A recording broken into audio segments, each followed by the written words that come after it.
లూకాసు వార్త 5వ అధ్యాయము 1వ వచనం నుంచి నేనే చదువుతున్నాను, చూడండి. జన సమూహము దేవుని వాక్యము వినుచు ఆయన మీద పడుచుండగా ఆయన గెన్నేసరేతు సరస్సు తీరమున నిలిచి ఆ సరస్సు తీరముననున్న 2 దోణెలను చూచెను. జాలరులు వాటిలో నుండి దిగి తమ వలలు కడుగుచుండిరి. ఆయన ఆ దోణెలలో సీమోనుదైన ఒక దోణె ఎక్కి దరి నుండి కొంచెము త్రోయుమని అతనిని అడిగి కూర్చుండి దోణెలో నుండి జన సమూహములకు బోధించుచుండెను. ఆయన బోధించుట చాలించిన తరువాత, నీవు దోణెను లోతునకు నడిపించి చేపలు పట్టుటకు మీ వలలు వేయుడని సీమోనుతో చెప్పగా, సీమోను, ఏలినవాడా, రాత్రి అంతయు మేము ప్రయాసపడితిమి గాని మాకేమీ దొరకలేదు. అయినను నీ మాట చొప్పున వలలు వేతునని ఆయనతో చెప్పాను. వారు అలాగు చేసి విస్తారమైన చేపలు పట్టిరి. అందుచేత వారి వలలు పిగిలిపోవుచుండగా వారు వేరొక దోణిలోనున్న తమ పాలివారు వచ్చి తమకు సహాయము చేయవలనని వారికి సంజ్ఞలు చేసిరి. వారు వచ్చి 2 దోణెలు మునుగునట్లు నింపిరి. చిన్న మాట ప్రార్థన చేసుకుందాం. ప్రేమ కలిగిన మా మహాపరిశుద్ధ తండ్రి, ఘనుడవగు దేవా, నీకు స్తోత్రము. ఈ దయాపూర్వక సంకల్పాన్ని బట్టి శుభవేళ మమ్మల్ని అందరినీ రీతిగా సమకూర్చారు, మీకు వందనాలు. గత 3 దినాలుగా వరుస ప్రార్థనలతో మమ్మల్ని సంతోషపెట్టినందుకు నీకు స్తోత్రములయ్యా. శుక్రవారం వేళ మమ్మల్ని దర్శించి మాతో మాట్లాడారు. నిన్నటి రోజున మాతో మాట్లాడారు. ఈవేళ కూడా నీ పాదాల చెంతకు వస్తుండగా దయచేసి మాతో మాట్లాడండి. ఉపదేశాన్ని అడ్డగింపు చూసే సైతాను, దురాత్మ, దయ్యపు అంధకార శక్తుల ప్రభావం యేసు నామములో బంధిస్తున్నాం. నీ బలహీన దాసుని, అయోగ్య దాసుని నీ రక్తం చేత కడిగి పరిశుద్ధపరిచి నీ అగ్ని చేత పుట్టము వేసి నీ ఆత్మతో అభిషేకించి, నీ దాసుని వినే నీ బిడ్డల్ని కూడా అలాగున అభిషేకించి మా అందరినీ దర్శించి మాట్లాడి విని గ్రహించగల మనసు, భద్రపరచుకోగల హృదయం మాకు దయచేయము. ఆచరణలో పెట్టగల లైఫ్ మాకు, జీవితం దయచేయము. యేసు నామములో ప్రార్థించి విశ్వాసమును బట్టి స్వతంత్రించుకుంటున్నాం తండ్రి. ఆమేన్, ఆమేన్, ఆమేన్, ఆమేన్. ప్రభునందు ప్రియులారా, చదవబడిన వాక్య భాగంలో నుండి జరిగిన సన్నివేశాన్ని తెలుసుకోవటం మనకేం కష్టం కాదు. యేసు ప్రభు జన సమూహాలకు బోధించేటప్పుడు గెన్నేసరేతు సరస్సు తీరమున నిలిచి ఆయన వాక్యాన్ని బోధిస్తూ ఉంటే జన సమూహం విస్తారంగా వచ్చి వింటూ ఉన్నారు. అలా ప్రజలు వింటా కికిరిసి ఆయన మీద పడతా ఉంటే చెప్పడానికి వీలు పడట్లా. చిన్నగా ఎక్కడో ఉన్నోడిని ఎక్కడికో నెట్టుకొచ్చారు.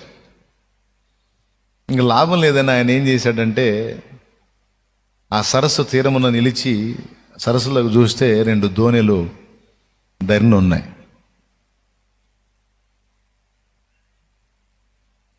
వాళ్ళు నైట్ వేటకెళ్ళి వలలు శుభ్రం చేసుకుంటున్నారు.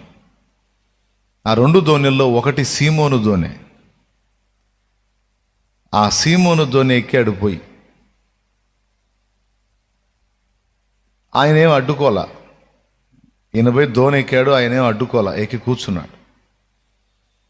కూర్చొని, అయ్యా దరి నుంచి కొంచెం లోపలికి తోయి కొంచెం లోపలికి నడిపించన్నాడు. నడిపించాడు. ఇక ఆ దోణిలో కూర్చొని వాళ్ళు ఆ ఒడ్డును నిలిస్తే, ఆ ఒడ్డును నిలిచిన వాళ్ళందరికీ వాక్యం చెప్పాడు. ఆయన చెప్పాలనుకునే చెప్పాడు. చెప్పి వాళ్ళని పంపించేశాడు. ఇక బోండని సమూహంతో మాట్లాడటం అయిపోయిన తర్వాత ఇక సీమోనికి వెళ్ళి చూశాడు. దోనంతా ఖాళీ, ఒక్క చిన్న చేప కూడా లేదు అందులో. ఖాళీ వలలు, ఖాళీ దోనె, ఖాళీ మనస్సు. చూసి, నీ దోణిని లోతునకు నడిపించి, ఫస్ట్ ఏమో దరి నుంచి కొంచెం లోపలికి త్రోయమన్నాడు. కూర్చొని వాక్యం బోధించాడు. తర్వాత లోతుకు నడిపించన్నాడు, కొంచెం లోతుకు నడిపించన్నాడు. నడిపించిన తర్వాత నడిపించి వల వేయమన్నాడు, దోణిలో నుండి వల వేయమన్నాడు. సీమోన్ పేతుడికి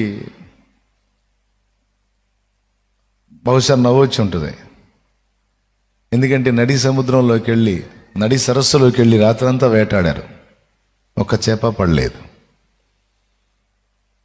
పసిబిడ్డ మొదలుకొని ఇప్పటి వరకు చేపలు పట్టే వృత్తి మాది, నా బ్రతుకు తెరువే అది. చేపలు ఎక్కడుంటాయో, ఏ స్థలంలో ఏ జాతి చేపలు ఉంటాయో, ఏ స్థాయిలో ఉంటాయో, ఎంత లోతులో ఏ రకం ఉంటుందో మాకు తెలుసు, ఆయనకేం తెలుసు? ఆయన వడ్రంగం పని తెలుసు, ఆయనకి చెక్క పని చేసుకునేవాడు. మేమైతే సముద్రంలో పుట్టి సముద్రంలో పెరిగినట్టే ఉంది మా జీవితం. ఈ బోధకుడు నాకు చెబుతాడేంది చేపలు ఎక్కడ ఉంటాయో అని బహుశా అనుకొని మనసులో నవ్వుకొని ఉండొచ్చు. అయినా వచ్చినవాడు సామాన్యుడు కాదు, రబ్బూని, బోధకుడు. అందులో అంతకు మునిపే ఒక కార్యం చూస్తున్నాడు. వాళ్ళ అత్తగారు తీవ్రమైన జ్వరంతో బాధపడుతూ ఉంటే, జస్ట్ 4లో ఉంటుంది, చూడొచ్చు మీరు, 4:38. 4:38 సీమోను అత్త తీవ్రమైన జ్వరముతో పడి ఉండెను కనుక ఆమె విషయమై ఆయన యొద్ద మనవి చేసుకొనిరి. ఆయన ఆమె చెంతను నిలువబడి జ్వరమును గద్దెంపగానే అది ఆమెను విడిచెను. వెంటనే ఆమె లేచి వారికి ఉపచారము చేయసాగెను. అది లెక్క. జ్వరమును గద్దిస్తే జ్వరం ఆమెను వదిలిపోయింది. ఒక చిన్న కార్యం చూశాడు గతంలో. అప్పటిదాకా మంచంలో నుంచి లేవలేకుండా పడిపోయిన మనిషి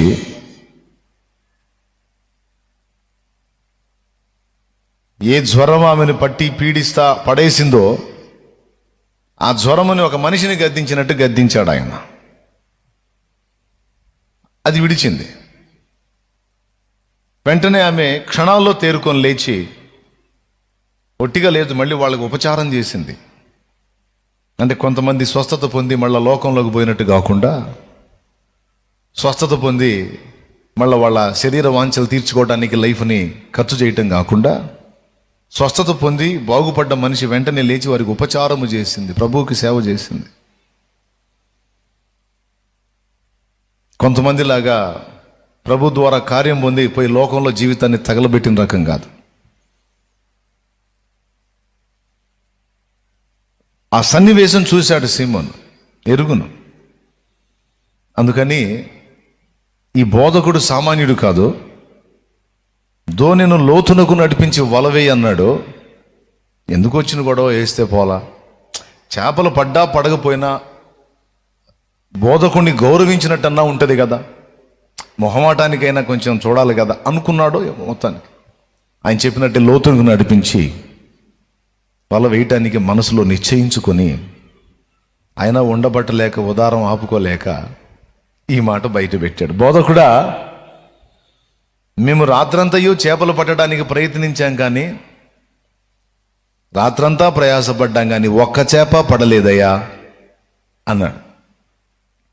అయినను నీ మాట చొప్పున, ఈయన ఒక్క చేప పడలేదంటే ఇప్పుడు పడి దయ్యవయ్యా అనలా. ఎందుకంటే ఆయన కామాలు పెట్టుకుంటా మాట్లాడగానే ఫుల్ స్టాప్ పెట్టలా.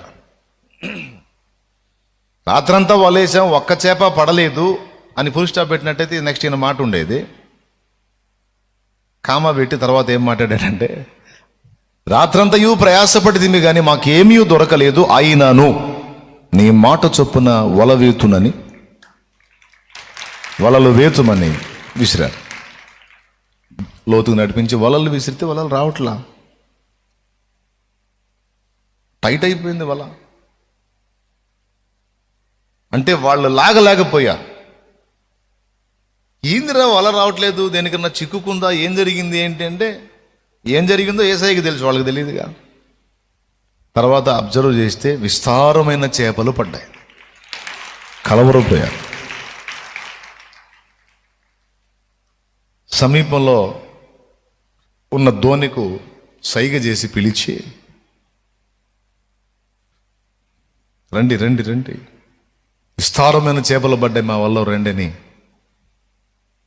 ఆ దోణిను పిలిచి ఈ 2 దోణిల్లో నింపారు. ఎంత అంటే 2 దోణిలు మునిగేంత చేపలు పడ్డాయి. రాత్రంతా నడి సముద్రంలో ప్రయాసపడ్డా లేదా నడి సరస్సులో ప్రయాసపడ్డా ఒక్క చేప దొరకనిది దరి నుండి కొంచెం లోతునకు నడిపించి వల వేస్తే, ప్రభువు మాట చొప్పున వల వేస్తే విస్తారమైన చేపలు పడ్డాయి. ఆ చేపల రాశికి పేతురు విభ్రాంతి నొందాడట. అంటే తన లైఫ్లో ఎప్పుడూ అన్ని చేపలు పట్టం చూడలా. ఒకే పట్టులో 2 రాసులు పడిపోయినాయి దోణుల్లో. అప్పుడు పేతురికి ఏమనిపించిందంటే, ఏంటిది, ఇది సామాన్యమైన విషయం కాదు. జ్వరం వెళ్ళగొట్టాడంటే అది మామూలుది. జ్వరం ఏముంది, మామూలు. కానీ నడి సరస్సులో కూడా దొరకని చేపలు ధరిని దొరకటం ఏమిటి, కొంచెము లోతులో దొరకటం ఏమిటి